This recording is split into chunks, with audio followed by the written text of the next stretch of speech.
All right. Hare Krishna. Welcome to the people who have joined on the call and the people who will be watching it later. We are continuing our study, reading discussions on the Bhagavad Gita, chapter second. We have started looking at the instructions of Krishna to Arjuna and specifically the analytical philosophy of the soul, of the self. That's what Krishna is talking about. So we'll start looking at from there. I'll just start with the prayers and then we'll continue. Om Namo Bhagavate Vasudevaya. Om Namo Bhagavate Vasudevaya. Om Namo Bhagavate Vasudevaya. Narayanam Namaskrityam Naram Chaiva Narottamam Devim Saraswatim Vyasam Tato Jayam Mudirayet Nashtaprayeshu Abhadreshu Nityam Bhagavata Sevaya Bhagavate Uttama Shloke Bhaktir Bhavati Nashtiki जय श्री कृष्ण चैतन्य प्रभु नित्यानंदा श्री अद्वैत गदाधार श्रीवासादि गौर भक्त वृंदा हरे Krishna Krishna Krishna Hare Hare Hare Ram Ram Ram Hare Hare. So a quick recap, we did not have a session last week. We saw that Krishna and Arjuna are on the battlefield. Arjuna doesn't want to fight. He gives his reasons, which we have looked at in detail in the first chapter. And then he continues talking about more reasons as to why he doesn't want to fight. So in the second chapter starts with Arjuna full of compassion, his mind being depressed, and just sitting in front of Krishna and saying, I don't want to fight. And then Krishna responds that, how have these impurities come upon you? You are a man who knows the value of life, but these impurities make it appear that you don't even know what is the value of life. They don't lead to higher planets, but lead to infamy. Because you are a man who understands what is righteousness, what do we stand for, what is dharma. But here you are acting as if you don't know any of these things. So Krishna urges him, do not yield to this degrading importance.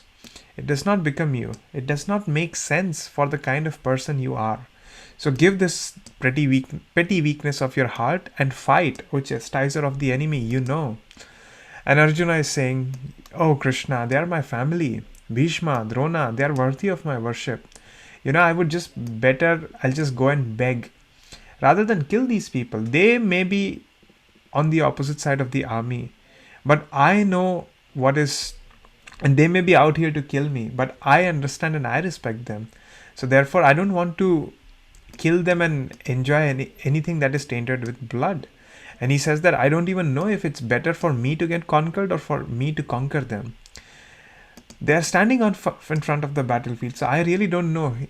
He doesn't know. It's like a catch-22 situation where do I fight? Do I not fight? What do I do? What happens? And as a result, he says that I'm confused about my duty. I've lost all composure because of this miserly weakness. Right, we talked about, I think 3 or 4 weeks ago, this term miserly weakness is an interesting term. Kripanaha. The concept of a Kripanaha actually is given in, I think, Brihad Aranyaka Upanishad here. Yeah, Kripanaha. So Brihad Aranyaka Upanishad defines Kripana is a person who has this human form of life but does not use it for higher purpose. Instead, he uses it for living like cats and dogs. Right, this is the verse. Yova etad aksharam gargi aviditvasmal lokat praiti sa kripanaha. He is a miserly man, a kripanaha, who does not solve the problems of life as a human and who thus quits the world like the cats and dogs without understanding the science of self-realization. The entire goal of Vedic realization, of Vedic wisdom, is to understand self-realization, to truly understand who we are, where are we coming from, where are we going, what are our gifts, and what are we here for in this world. So somebody who doesn't understand is a Kripanaha. So Arjuna, in this verse, he's saying that I don't know what to do. I've lost my sense of self-realization, my sense of purpose in life. So you tell me what's good for me. I am your disciple. So this is the verse that we were looking at last week, where Arjuna finally says, I am your disciple and a soul surrendered unto you. And we looked at the idea of taking guidance from higher authorities, taking guidance from experts and elevated beings in our life also. Sometimes when we run into challenges, How do we solve? We looked at the quote from Einstein. Albert Einstein once said that you cannot solve a problem from the same level of consciousness that created it. You need an advanced level of consciousness. How do you get it? You get it from, well, the Vedic wisdom states that you get that wisdom from a guru, from a teacher, somebody who knows the truth. The Mundak Upanishad describes who is a guru. It says that tat vijnanartham sa gurum eva bhikachet samit paniya shrotriyam brahmanishtam. A guru is brahmanishtam. A guru is a great devotee. A guru is somebody who understands the import and the purpose of the Vedic wisdom, of the texts such as the Bhagavad Gita, the Srimad Bhagavatam, and who can speak on it, who understands the core of the Vedanta Sutras and who can speak about it. That is a guru. And Krishna, being the master of all the senses, being the master that he is, he becomes the perfect guru. So Arjuna takes shelter of a guru. And that's one of the first lessons actually that we should understand from Bhagavad Gita, is to find a guru. And to find a guru and to learn from them and to surrender to them. So Arjuna further states that he cannot find no means to drive away this grief which is drying up his senses. He says that even if I win a prosperous unrivaled kingdom on earth with sovereignty like the demigods in heaven, I still won't be able to dispel the grief that I'm going through. So the grief was overpowering all of his basic sensibilities. Therefore, Arjuna, having taken shelter of Krishna's instructions as his disciple, he says that, Govinda, I shall not fight. I'm done, and fell silent. And at that time, what did Krishna do? Krishna was smiling, right? He was smiling. Why does Krishna smile, right? That's a very important argument. Many great teachers have evaluated. And one of the reasons they gave is that Krishna understood the mind of Arjuna. That he is feeling compassion. But he's feeling compassion, but compassion for what? Compassion for his family members. But he's not experiencing that he needs to fight for the duty, fight for the right principles. Therefore, he was smiling. And what did he say? He spoke. He said that, Arjuna, while speaking learned words, you are mourning for what is not worthy of grief. Those who are wise lament neither for the living nor for the dead. So that is essentially the very first instruction of Krishna, the foray into the philosophy of the Sankhya. So Krishna, actually, if we look at this second chapter, the first part is the Sankhya philosophy, the analytical study. And the second part of this is Karma Yoga. So, from analytical study of the self to Karma Yoga. And that's how Krishna tries to convince Arjuna. So, what does he first say? He says that you are speaking learned words. You are saying things that seem very learned. Right? You're talking about compassion. You're talking about not fighting, so that there are no casualties in the war and principles are upheld. Otherwise, if men from both sides are killed, then women and children will be at the mercy of people who are perpetrators and who will cause so much havoc and abuse in society. So you're using all these learned words, but you are mourning for what is not worthy of grief. Right? You are mourning. So what is that thing that is not worthy of grief? It's the temporary body, the temporary identification. You are mourning for what is not worthy of grief. Why? Because this body is temporary. You don't kill them, they are going to die at some later point in time, and you will miss your chance to establish dharma. So now is your time. So he says that those who are wise lament neither for the living nor for the dead. So a wise person understands. What does a wise person understand? A wise person sees the eternality of the living entity. A wise person is not bewildered by this temporary body which comes and goes. We see death happening all the time in front of us. People are coming and people are leaving. But a wise person is not affected by this, because the wise person understands that the consciousness is independent of the matter. The consciousness is above matter, and that conscious spirit, soul, spirit existence always exists. And so a wise person is never bewildered by such a change. So then Krishna says that never was there a time when I did not exist. Nor you, nor all these kings, nor in the future shall any of us cease to be. So he further explains that you will always exist. You have always existed, Arjuna. You are existing now, and you will continue to exist. Similarly, I have always existed. I am existing now. I will continue to exist. Similarly, all these people in the war, they have always existed. Now they are existing and they will continue to exist. So we are eternal beings. Currently we think that we are in the body, we are this temporary body, and that's why we get affected by it. But Arjuna, rise above this temporary identification and see the eternal nature of the living entity and the living spirit. Because this way you can truly understand what is truly important in life. So, this is the first point essentially, that you are not the body. Essentially, Krishna is saying that you are a spirit soul. You are higher than your body, you are higher than your mind, you are higher than your intelligence. So don't be controlled by your mind. Your mind is giving you temporary understanding, but rise above it. And the lesson for us as practitioners, as appliers of this knowledge, is to always see this living entity, seeing everyone else as the living spirit and ourselves, and not be bewildered by the temporary nature of the mind and the body, but rising above it so that we are not affected by how our mind interacts. One of the major problems, actually, Gautam Buddha said that the main problem in this world is an uncontrolled mind. The mind which does not know, and it mistakes happiness for the body to be the happiness for the self. Many acharyas and great teachers have said that what we do is we just take care of the body, but who takes care of the spirit? What does the soul need? What is the true thing? The soul is the source of consciousness. That's where our true happiness resides. But what we are trying to do is feed the body, clothe the body, but it does not give us lasting happiness. Why? Because we are feeding something temporary in nature. The example that is given is that if you have a driver in the car, if you keep fueling up the car but do not give anything to the driver, no nutrition, then the driver will die or the driver will get sick. Similarly, if there is a bird in a cage, and if we just keep taking care of the cage, oiling the joints and washing it and cleaning it, but forget about the bird, then it will die. Then there won't be any use of the cage. So similarly, we have this body, but more importantly, we are a conscious being, and we have to feed material for the soul, not just for the body. The body needs its nutrition for the upkeep, but ultimately at the end of the day, more importantly, we need to feed the spirit. And that's where Krishna is leading towards. And the final verse we looked at was, as the embodied soul continuously passes in this body from boyhood to youth to old age, the soul similarly passes into another body at death. A sober person is not bewildered by such a change.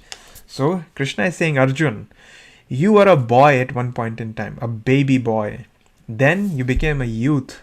Then you became old. So this soul similarly has passed from that baby body. Your baby body is incomparable to your body as an adult. But they are totally different bodies. But there is still that element of I-ness, something that marks your identity that has remained the same. What is that? That is the embodied soul. So it passes from the boyhood to youth to old age, and then at the end, at the death, it goes on to another body. And a sober person is not bewildered by a change. The word that Krishna uses in Sanskrit is dhira. Dhira statra na muhiyati. A dhira is a person who is sober, who understands. A dhira, a man who has perfect knowledge for the constitution of the individual soul, the super soul in nature, both material and spiritual, is called a dhira. Such a man is never deluded by the change of body. So this is the core, one of the core instructions of the Bhagavad Gita, that the living entity passes on to another body and we should not be bewildered. So how does it apply to Arjuna's situation? Arjuna was worrying about his family members. But Krishna is explaining that they will eventually go into another body. They are into their old bodies or youth bodies, and they will pass on. That's how it happens. And finally he says, O son of Kunti, that is Arjuna, the non-permanent appearance and happiness of distress, the non-permanent appearance of happiness and distress and their disappearance in due course are like the appearance and disappearance of winter and summer seasons. They arise from sense perception, O scion of Bharata, and one must learn to tolerate them without being disturbed. So he's finally explaining that, I don't remember if he did this verse, but I can read the Sanskrit again. It's an important verse. Matra sparshatu konteya, shitoshna sukha dukkada, agama paino nityas, tam stitikshasva bharata. So matra sparsha, that is sensory perception. Tu, only, konteya, O son of Kunti, shita, winter, ushna, summer, sukha, happiness, dukkha, and pain, daha, giving, agama, appearing, apayina, disappearing, anitya, non-permanent, tan, all of them, titikshasva. Just try to tolerate Bharata, O descendant of the Bharata dynasty. So, translation. O son of Kunti, the non-permanent appearance of happiness and distress. So Krishna is saying that happiness and distress in our life, how they are? They are non-permanent. They come, they stick, and then they disappear. And we go through cycles of happiness and distress and happiness and distress. And just like a sine wave goes from its crest to trough, from crest to trough, similarly, we go from situations of happiness to distress. So their appearance and then their disappearance, they are like the appearance and disappearance of seasons. We start with winter and people enjoy the winter, and suddenly it gets cold and it hails and it rains and it snows, and they want to escape the winter, and then suddenly winter comes and it disappears. And then summer comes and spring comes, and these seasons come and go. So similarly, happiness and distress are like seasons, Arjuna. So right now you are in a distressful situation. Well, then happiness would come. And after that, distress will come. They arise from sense perception. They arise because you think that you are the body. And so the information that you are getting through your senses, anything that has to do with the body, you think that that is where your happiness lies. And because the nature of this world is that it goes from happiness to distress, you get affected. But what should you do? You should learn to tolerate without being disturbed. So we are always taught that we should learn to tolerate the negative situations in life, because they don't linger for long. We pass eventually. But the interesting point here that Krishna is making is that you should also learn to tolerate happiness, because happiness also comes and goes. In the famous story of King Akbar and his wise sage-like minister Birbal or Todarmal, Akbar once asked Birbal to say something that would make him happy and sad at the same time. And so Birbal said, "This time will pass." So when Akbar heard that, he rewarded Birbal. He said, "Thank you for saying something that makes me happy and sad at the same time." Now, how does it make him happy and sad?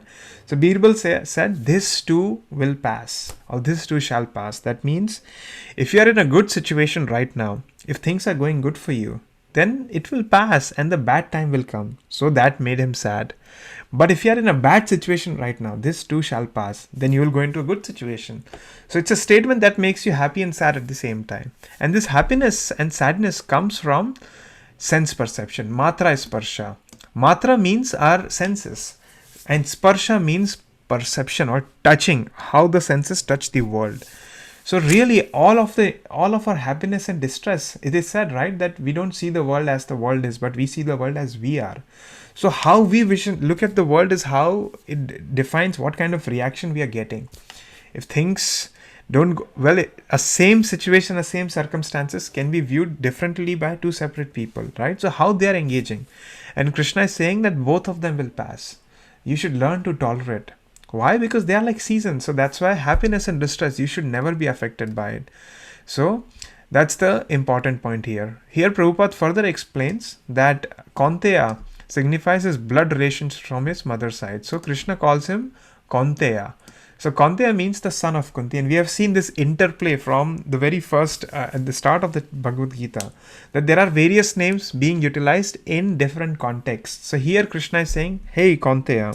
So Kaunteya means the son of Kunti. Kunti was the paternal aunt of Krishna. So he is specifying the blood relations between them. Right, and he he also calls him as Bharata. Bharata, the name of India is after this king, Bharat. So King Bharat and their descendants are known as Bharata, and even the country of India is known as Bharata. Bharata was the son of King Rishabhadev. King Rishabha was the son of King Nabhi, and they have this great lineage going all the way back to King Priyavrat and how they ruled over. And it's his name that is the name of modern day India today. So Krishna is calling Arjuna as Bharata, which signifies his greatness from his father's side, that he has such great heritage from his mother's side and from his father's side that he should really learn to tolerate, because he comes in the generation of the family of such great elevated beings. So this is a very important verse from the Bhagavad Gita that has been utilized in various contexts, right? That do not be affected. Do not be affected. Tolerate these difficulties, because by tolerating these difficulties you can move ahead. Verse number 15. Yam hi na vyathayanti ete purusham purusharshobha sama dukkha sukham dhiram somritvat mritatvya kalpate. Synonyms. Yam, one to who, he, certainly, na, never.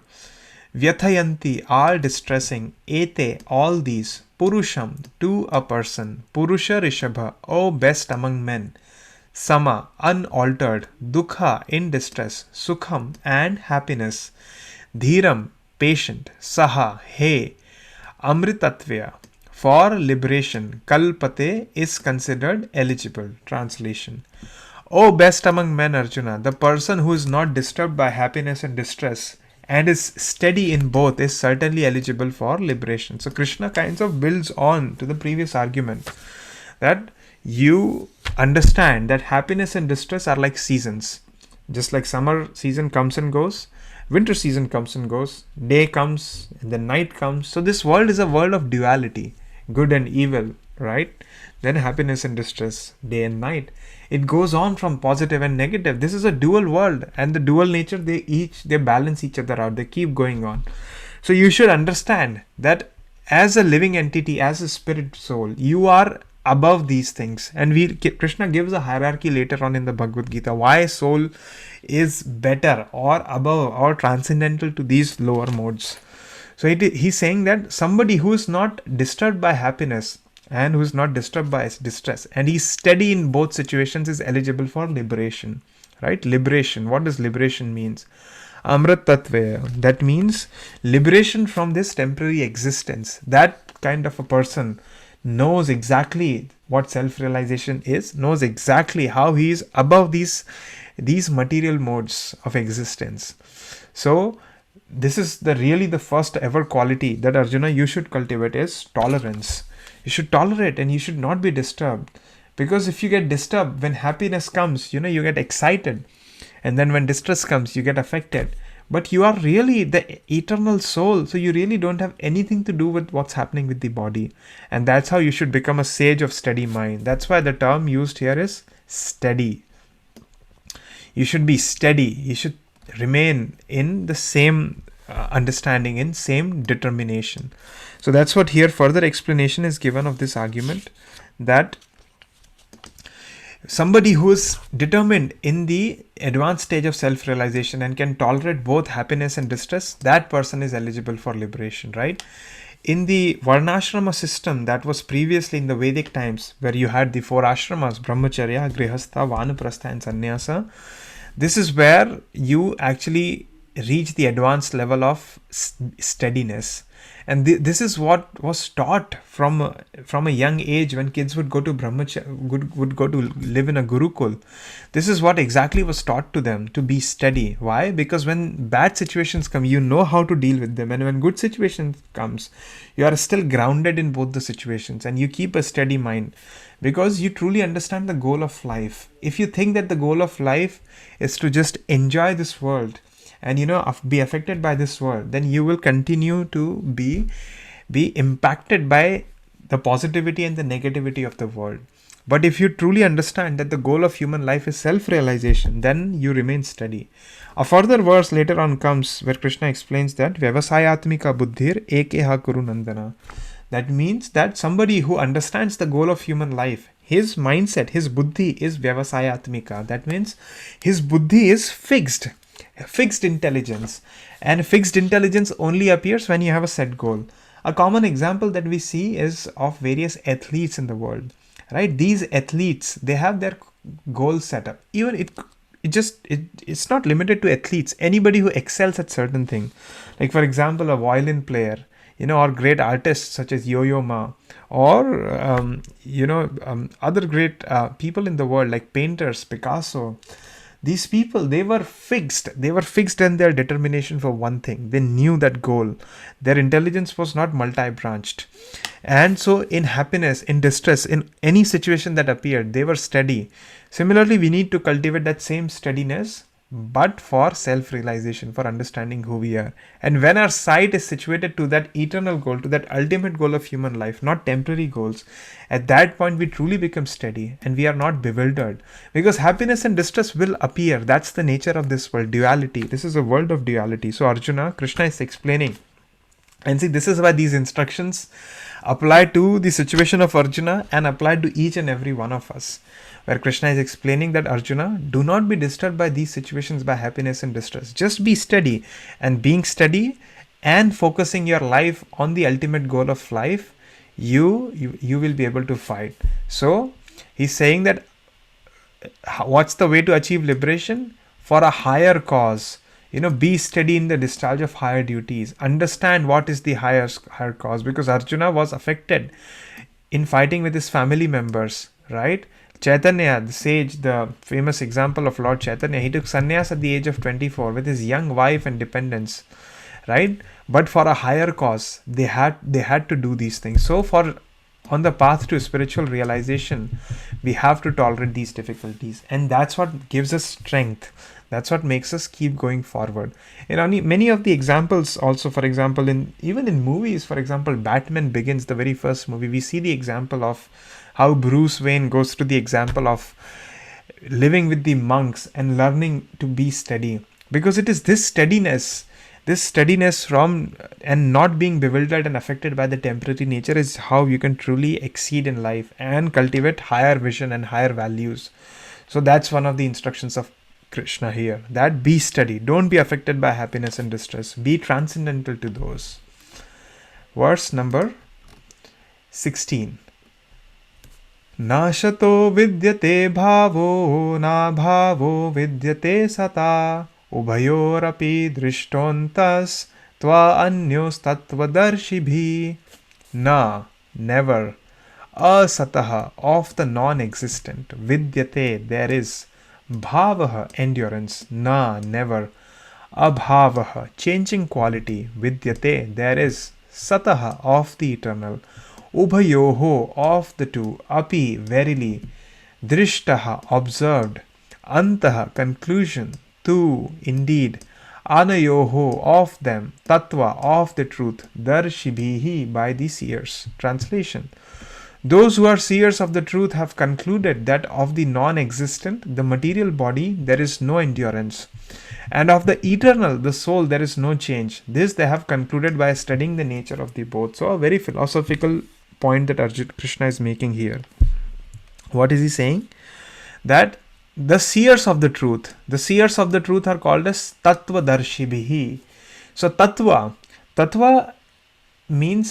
has many meanings, but in essence, in this context, tattva literally means to understand these finer philosophical points. Tattva is a fundamental truth.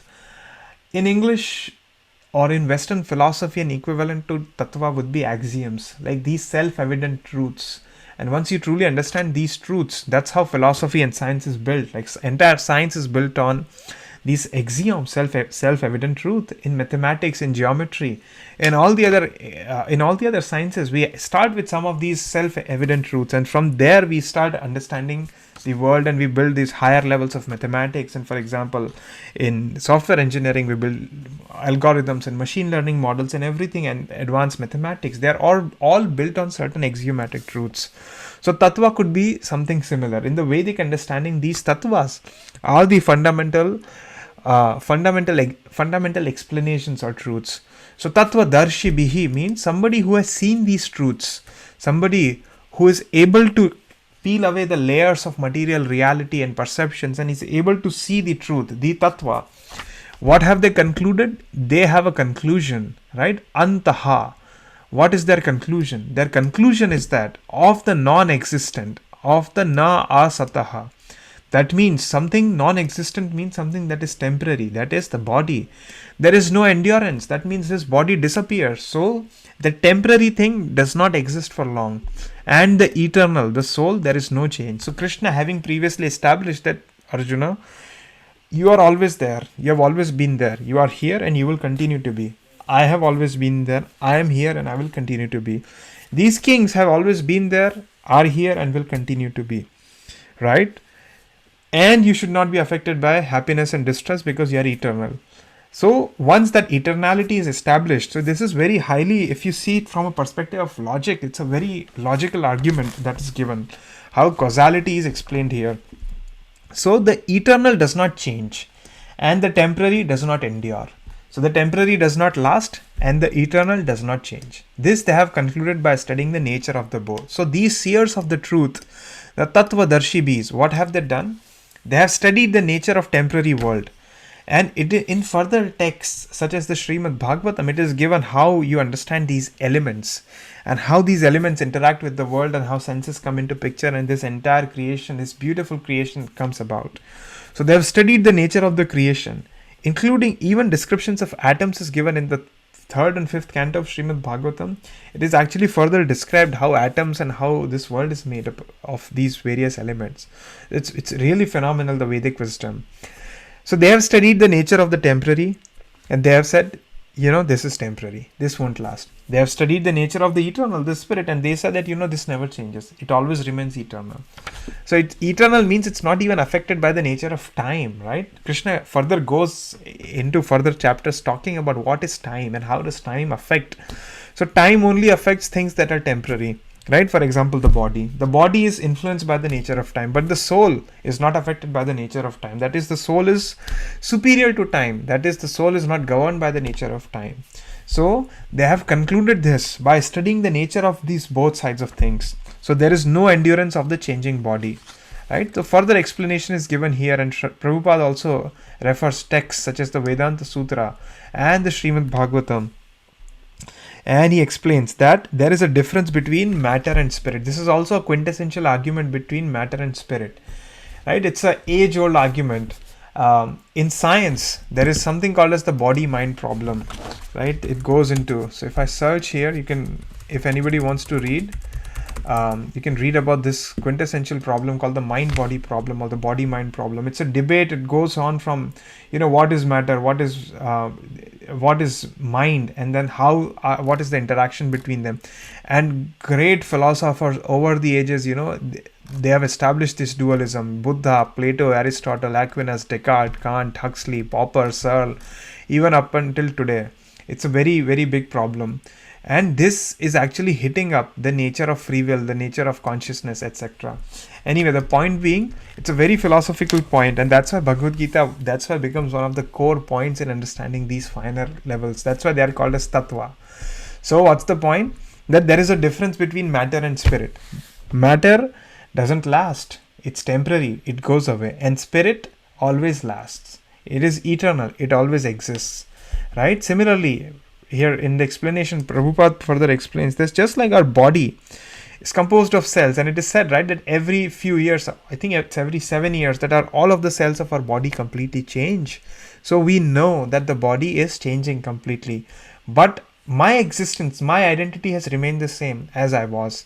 So we can even see from an experiential perspective that the matter is changing right in front of us. We see all the things in the world. They are born, then they peak, then they reach their highest point, then they start dwindling, and then they start dying.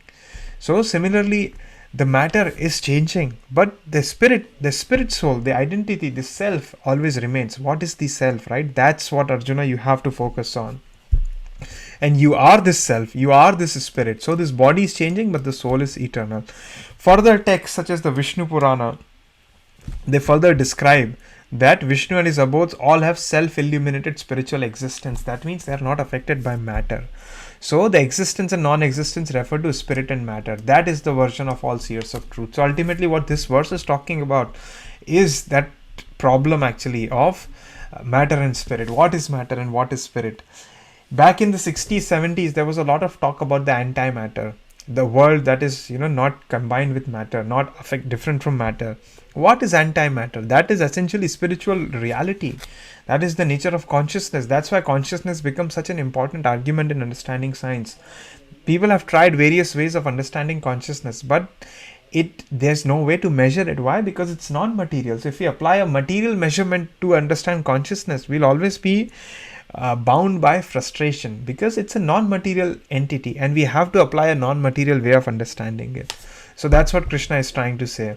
He's trying to get in the living entities who are bewildered by influence of ignorance, and he's removing this ignorance. Ignorance appears. Why does ignorance happen? Ignorance happens when we don't know the truth, right? We call somebody an ignorant, or as Shakespeare used to call ignoramuses. Who is ignoramus? Ignoramus is a person, or an ignorant person is somebody who doesn't know the truth. Somebody who knows the truth is not an ignorant. So what is the truth? The truth is that we are eternal beings. So we, as eternal beings, then what is our purpose? Why are we here? This is basically the question of self-realization. We started, before even starting the Bhagavad Gita, we said that this is one of the things that Bhagavad Gita deeply goes into, the idea of self-realization. That's actually the core of the Bhagavad Gita, to understand who we are. So the first level of understanding of this self-realization is that we are eternal. That's what Krishna is trying to explain. So Arjuna, being in the battlefield, this understanding would benefit him. Why? Because he's thinking they will die. But when you start seeing them as eternal beings, then you understand. It gives you some relief. So it's giving immediate relief to Arjuna in his understanding. And it is also making the point for us that sometimes, we get truly affected by the material and temporary nature of the world. And we get affected, things don't last, things change. But truly understanding that the living entity is eternal gives us some solace and gives us the ability to tolerate, right? If we knew that something is eternal, that's the only way we can tolerate something. If we know that things change, then we really won't be able to tolerate. Why? Because they will constantly be changing. We need something steady, to be steady, to attach ourselves to. And that understanding is to understand that we are eternal beings. And as eternal beings, we have a nature. Now, what is that nature? The Bhagavad Gita further explains, and as we move ahead.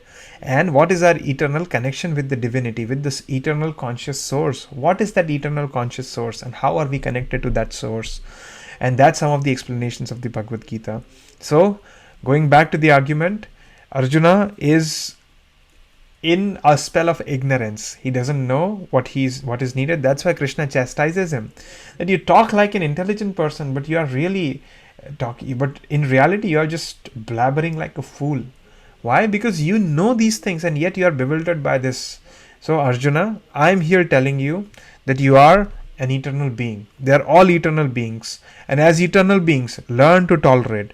And see, the sages, the Tattvadarshi Bhi, they have explained that as eternal beings, you really have nothing to do with the world.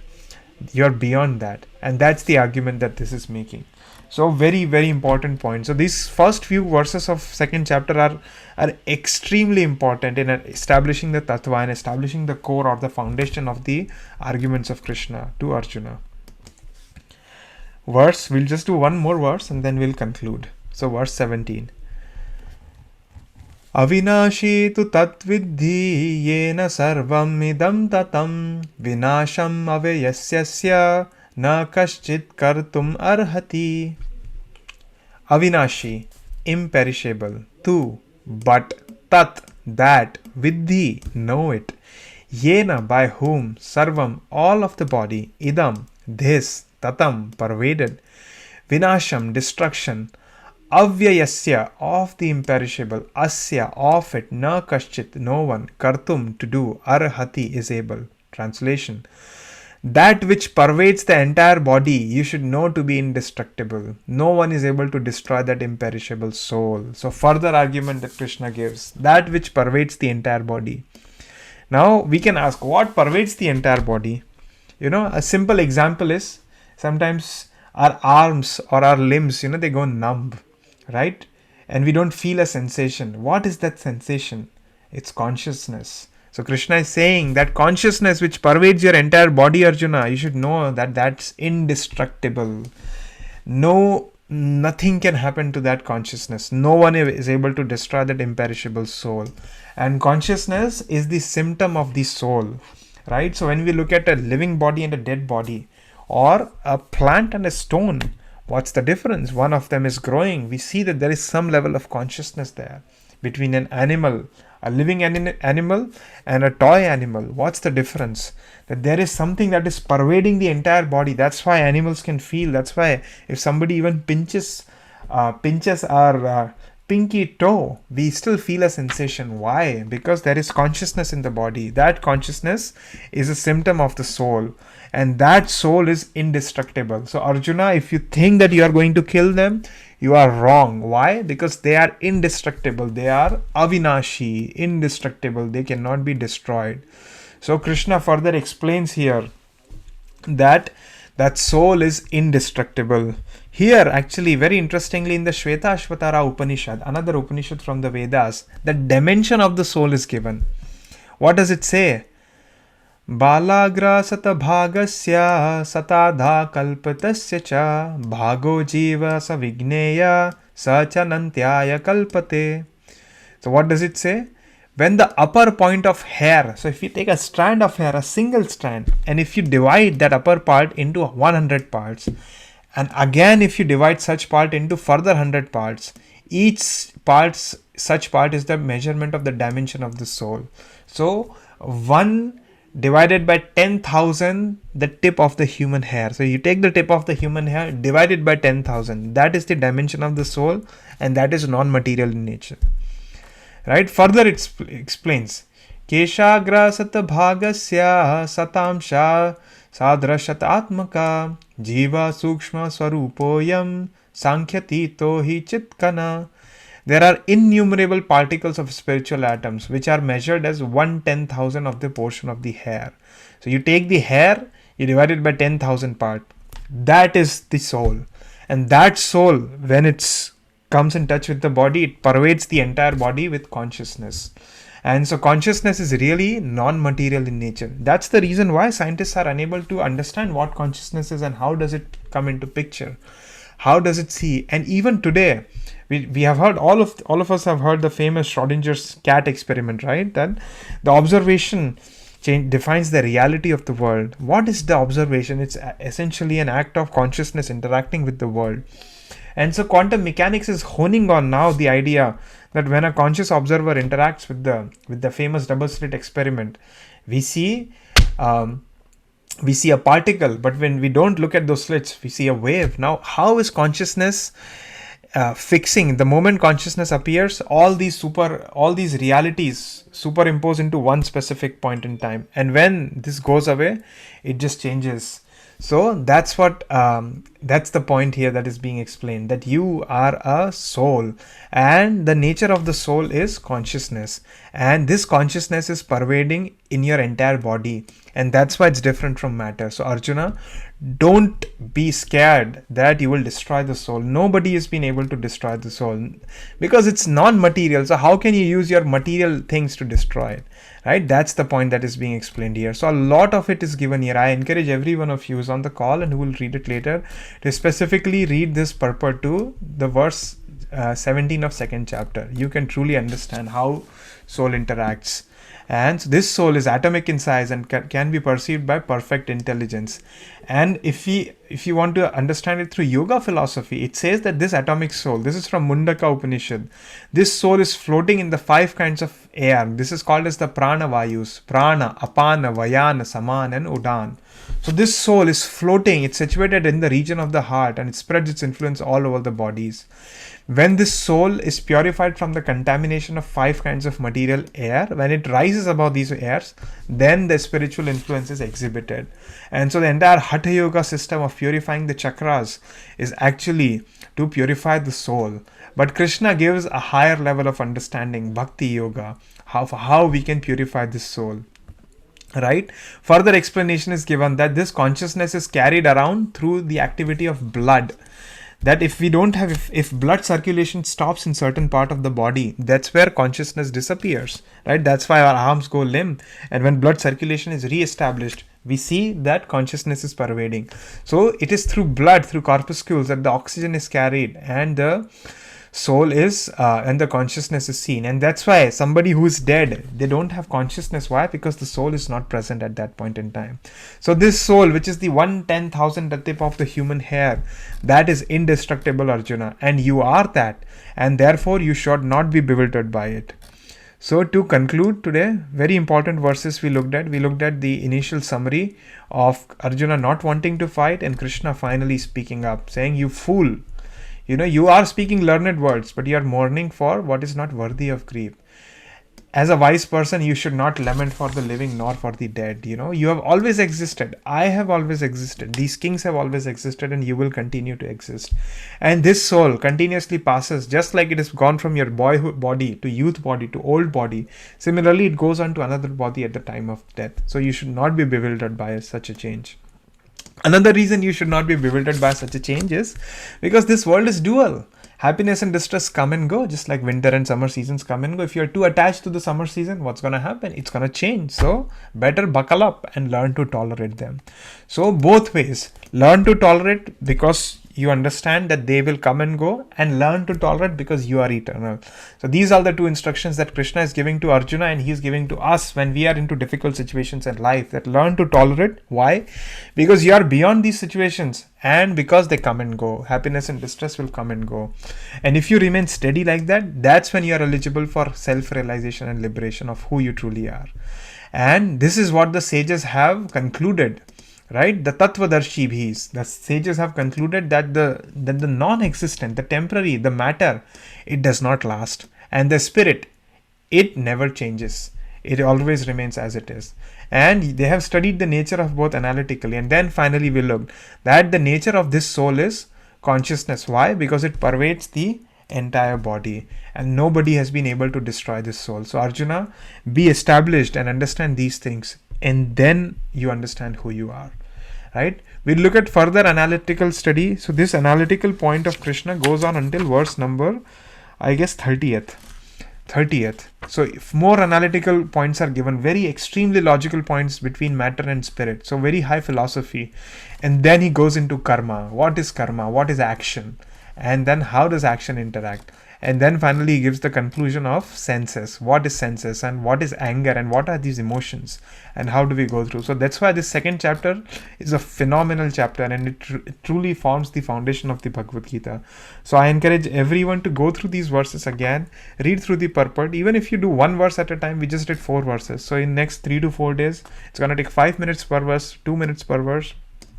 You can take your time and read through it. And when we come back, we'll continue our discussion. So again, thank you so much, Bhushan, for joining the call. I'm so glad to see you. And do you have any thoughts, comments, questions? No, it's actually good session today. Nice. Thank you. I'm glad. Thank you. And thank you everyone who will be joining, who will be listening to this later on. I know Huzafa, Neelam, you guys, Akanksha, you guys listen to it later on. So I'm glad, I'm hopeful you'll find some value in it.